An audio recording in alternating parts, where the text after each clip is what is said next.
Um olhar sobre o mundo, a vida e a sociedade, à luz da Palavra de Deus, com Augustus Nicodemos. Começa agora mais uma edição do nosso programa Em Poucas Palavras. Eu sou Nadson Matias, apresentador do programa. Comigo, o pastor Augustus Nicodemos, pastor da Primeira Igreja Presbiteriana de Goiânia, que é também a igreja mantenedora deste programa que nós que temos aqui com você. Olá, pastor, como vai? Tudo bem? Tudo bem, Nadson, querido ouvinte. Obrigado pela sua audiência. Mais um programa aí para abençoar a sua vida.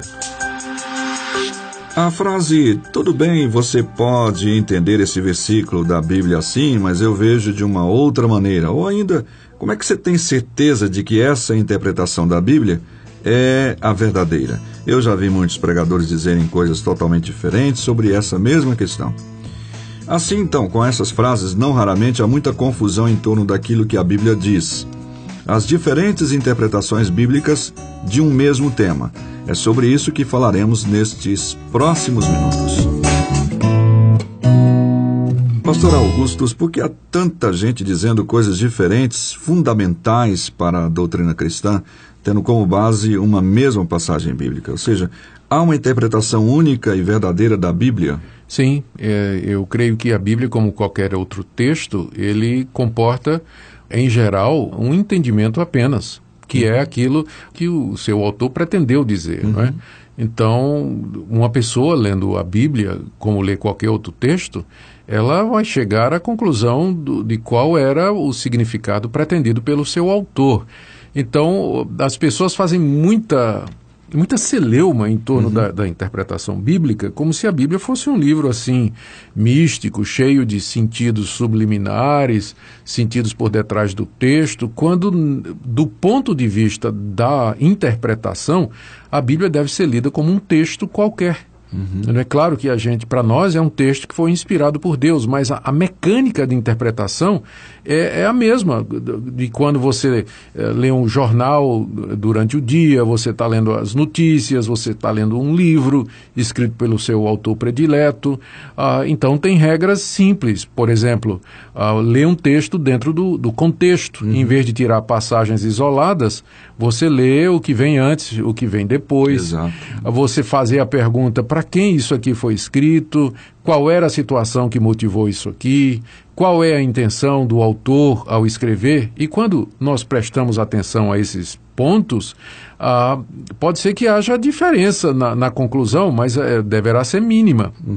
Vamos pegar, por exemplo, aquele famoso, talvez o versículo mais conhecido da Bíblia, é João 3,16. Porque Deus amou o mundo de tal maneira que deu o seu Filho unigênito para que todo aquele que nele crê não pereça, mas tenha a vida eterna. Não existem muitas possibilidades de interpretação dessa passagem. É verdade. Não é? O texto está dizendo que Deus amou o mundo e que esse amor é muito grande, a ponto de ele dar o Filho dele, unigênito, Jesus Cristo, para que todo aquele que nele crê não pereça, mas tenha a vida eterna. Podemos discutir sobre quem é a pessoa de Cristo, quem é o unigênito, nós podemos discutir o que é que significa a vida eterna, mas o que o texto está dizendo é isso, não é? Que Deus amou e deu o seu Filho para salvar todo aquele que crê. Então não vai ter muita dificuldade de entender o que é que essa passagem está dizendo. Agora, é verdade que há passagens que são um pouco mais complicadas e que desafiam a nossa capacidade de interpretação. Por exemplo, o apóstolo Pedro, na sua primeira carta, diz que Cristo foi pregar aos espíritos em prisão, que noutra época, na época de Noé, tinham sido rebeldes. Aí essa passagem pode ser, de fato, quando a gente faz a pergunta, o que Pedro quis dizer? Quem são esses espíritos em prisão? O que significa que Cristo foi pregar? Cristo foi lá no inferno pregar para esse pessoal? Onde é que estão esses espíritos em prisão? E aí isso vai gerar dificuldades interpretativas. Mas esse tipo de passagem, como eu acabei de mencionar, é raro. São poucas. Você pega uma carta de Paulo, você pega o Evangelho, você pega o livro de Atos, você pega o livro dos Salmos, você toma os livros históricos do Antigo Testamento, e o sentido deles é natural, é o sentido óbvio do texto. Claro, dá para ler como quem lê qualquer outro livro. Aqui é acolá que nós vamos encontrar passagens um pouco mais complicadas. E o bom disso, Natsan, é que, vamos dizer, se a gente tirasse essas passagens mais complicadas da Bíblia, ainda assim a mensagem central da Bíblia não seria afetada. Ela ficaria clara. Ficaria clara da mesma forma. Qual é a mensagem central da Bíblia? Nós somos pecadores. Deus nos fez a sua imagem e semelhança. Nós pecamos, desobedecemos a Deus. Nós merecemos o juízo de Deus. Deus nos amou. Deus mandou seu Filho morrer na cruz pelos nossos pecados. Cristo é Deus, Ele veio morrer por nós, ressuscitou ao terceiro dia, subiu aos céus, mandou o Espírito Santo e deu a ordem para que nós fôssemos batizar as nações em nome do Pai, do Filho e do Espírito Santo, fazendo discípulos e ensinando esses discípulos a guardar tudo que Jesus ensinou até que Ele venha. E Jesus vai voltar uma segunda vez a esse mundo. Então, essa mensagem da Bíblia... É a linha mestra. É a linha mestra que se percebe desde a preparação no Antigo Testamento até a realização no Novo Testamento. Então, as diferenças de interpretação, elas têm mais a ver com essas passagens mais obscuras e com pontos que não são muito claros na própria Bíblia. Por exemplo, fica difícil você determinar, lendo a Bíblia, qual é a forma correta de batismo. Será que é por imersão? Será que é por aspersão? É mergulhando a pessoa na água ou derramando água sobre a sua cabeça? E os cristãos vêm discutindo esse assunto há muito tempo. Mas a pergunta é, isso é relevante para a salvação? A minha salvação, o meu estado eterno, ele vai depender da forma como eu fui batizado? Ou será que o que importa é que o batismo foi feito com água, em nome do Pai, do Filho e do Espírito Santo? Eu creio que isso é que é o importante.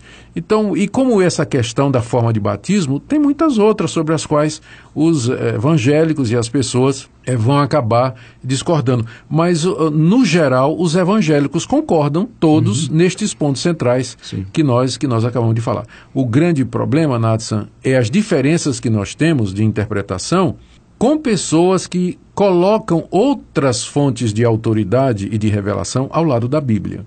Como, por exemplo, se me permite, Sim. aquela passagem de Jesus e Pedro, que é uma questão fundamental aí para até dividir determinadas religiões, quando Jesus diz, sobre esta pedra edificarei a minha igreja. Sim. Então alguns vão olhar, de um ponto de vista, interpretar que aquela pedra seria Pedro, e outros que aquela pedra, aquele fundamento, seria as palavras de Jesus. O que está por detrás dessa dificuldade de entender aquela palavra?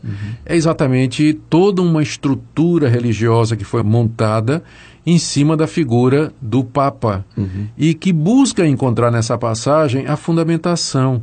Não é? Eu, por exemplo, e eu creio que boa parte dos evangélicos, nós não temos dificuldade em dizer que Jesus estava dizendo que a pedra era Pedro, mas era Pedro confessante, era o Pedro que dizia, Exatamente. Tu és o Cristo, filho do Deus vivo, e representando todos os demais. Tanto é que isso aí, essa passagem que você se referiu é Mateus 16, tanto é que em Mateus 18, as mesmas promessas que Cristo fez a Pedro, como por exemplo, que fechar na terra terá sido fechado no céu, Jesus repete em Mateus 18 a todos os discípulos, não é? O que vocês concordarem, o que vocês fecharem será ratificado por Deus. Então, quando você traz esse tipo de influência para o texto, para a interpretação, ela fica enviesada.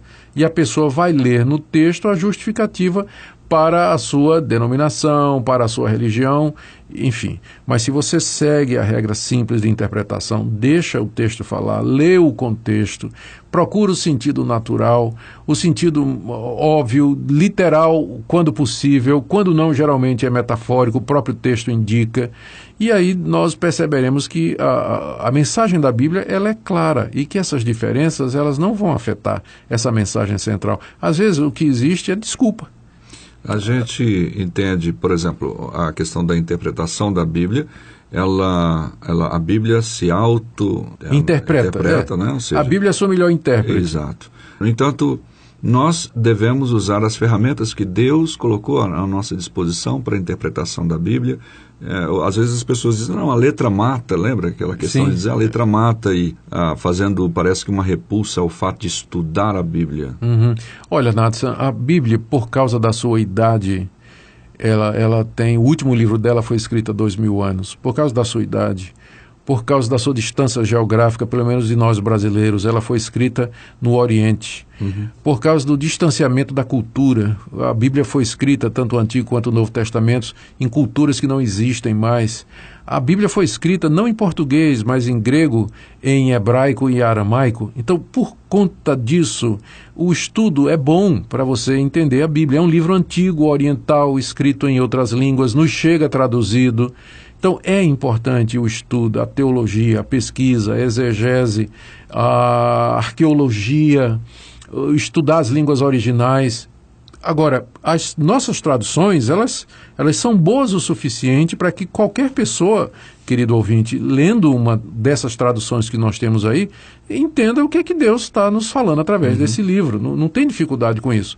Mas é que para aperfeiçoar mais a nossa compreensão, especialmente naquelas passagens de difícil interpretação, o estudo dessas disciplinas, por causa do distanciamento, é um estudo necessário e importante. E desprezar isso é desprezar ferramentas que Deus nos deu para chegarmos a entender sua palavra melhor. Tá bom. Então, podemos dizer que sim, há uma interpretação única e verdadeira da palavra de Deus. Eu não creio que Deus... Se Deus nos deu a Bíblia, é porque Ele queria ser entendido. Eu não creio que Ele deu a Bíblia para nos confundir. Ok, pessoal, nós terminamos aqui este assunto, sabendo que, como eu disse em alguns programas atrás, você deve procurar uma igreja que respeite a Bíblia como palavra de Deus e dê a ela honra, ou seja, ele respeita o que Deus quer dizer e não o que ele quer entender, e assim interpretar da maneira como ele achar melhor.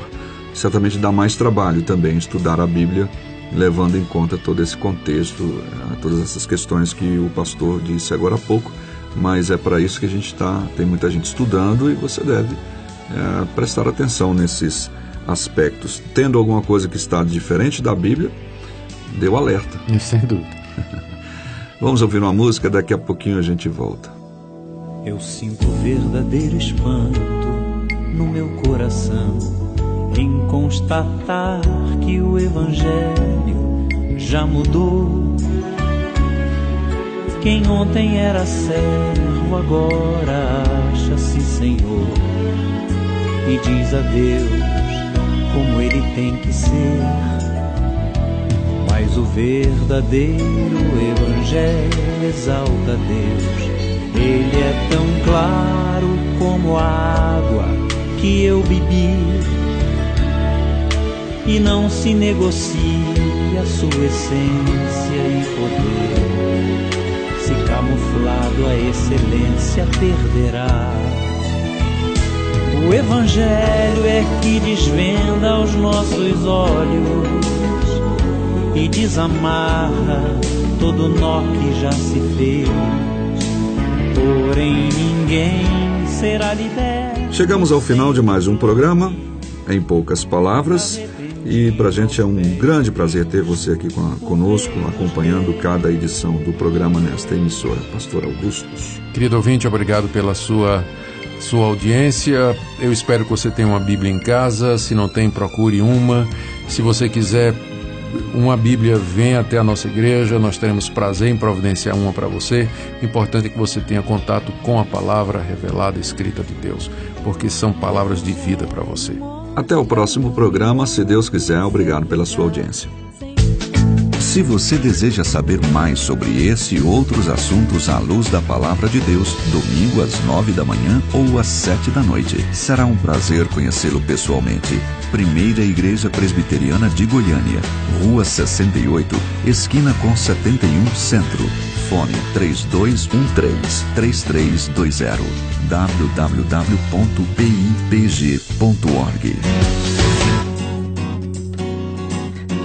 Em poucas palavras, um olhar sobre o mundo, a vida e a sociedade, à luz da Palavra de Deus. Apresentação Nathan Matias. Comentário Augustus Nicodemos. Um programa da Primeira Igreja Presbiteriana de Goiânia, Rua 68, esquina com 71 Centro. Visite o nosso site www.pipg.org. Apoio Seminário Presbiteriano Brasil Central, Goiânia.